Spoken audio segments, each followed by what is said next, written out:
Hello everyone, welcome back to our channel. ఈరోజు మన ఛానల్లో మసాలా దోశ ఎలా చేయాలో చూద్దామండి.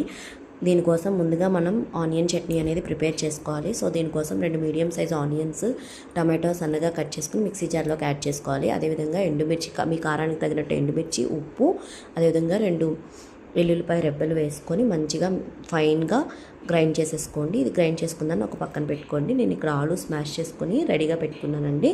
సో స్టవ్ ఆన్ చేసుకుని స్టవ్ మీద ప్యాన్ పెట్టుకొని కొంచెం జీలకర్ర హీట్ అయిన తర్వాత మనం ఇందులో స్మాష్ చేసుకున్న ఆనియన్, టమాటో, పచ్చిమిర్చి, అదేవిధంగా ఉల్లిపాయ తరుగు అంతా వేసుకొని బాగా కలిసేలాగా కలుపుకొని పన్నీర్ కూడా వేసుకొని, పన్నీర్ యాడ్ చేసుకోవడం వల్ల ఇంకా టేస్ట్ అనేది బాగుంటుంది. సో పన్నీర్ కూడా వేసుకొని ఇది బాగా ఫ్రై అయిపోవాలండి. ఇలా ఫ్రై అయిపోయిన తర్వాత మీ టేస్ట్కి తగినంత ఉప్పు, కారం వేసుకోవాలి. ఇలా వేసుకున్న తర్వాత పసుపుని కూడా యాడ్ చేసుకొని తర్వాత అందులో ధనియాల పౌడర్, జీరా పౌడర్, గరం మసాలా ఇవన్నీ వేసుకొని ఫైనల్గా కొత్తిమీర కూడా వేసుకొని మనం మసాలా అనేది ప్రిపేర్ చేసేసుకోవాలి. ఇలా మసాలా ప్రిపేర్ చేసుకున్న ఇది కూడా ఒక పక్కన పెట్టండి. స్టవ్ ఆన్ చేసుకొని దోశ ప్యాన్ పెట్టుకొని వీలైనంత పలుచగా దోశ వేసుకున్న తర్వాత ఈ రెడ్ చట్నీ అంతా వేసేసుకొని దోశ మీద కొంచెం మధ్యలో మసాలా పెట్టేసి బటర్ వేసుకోండి.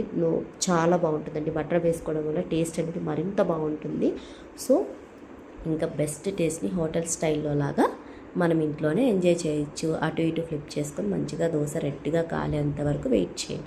మీకు దోశ బ్యాటర్ అనేది నెక్స్ట్ వీడియోలో పోస్ట్ చేస్తానండి. Thank you. Subscribe for more videos.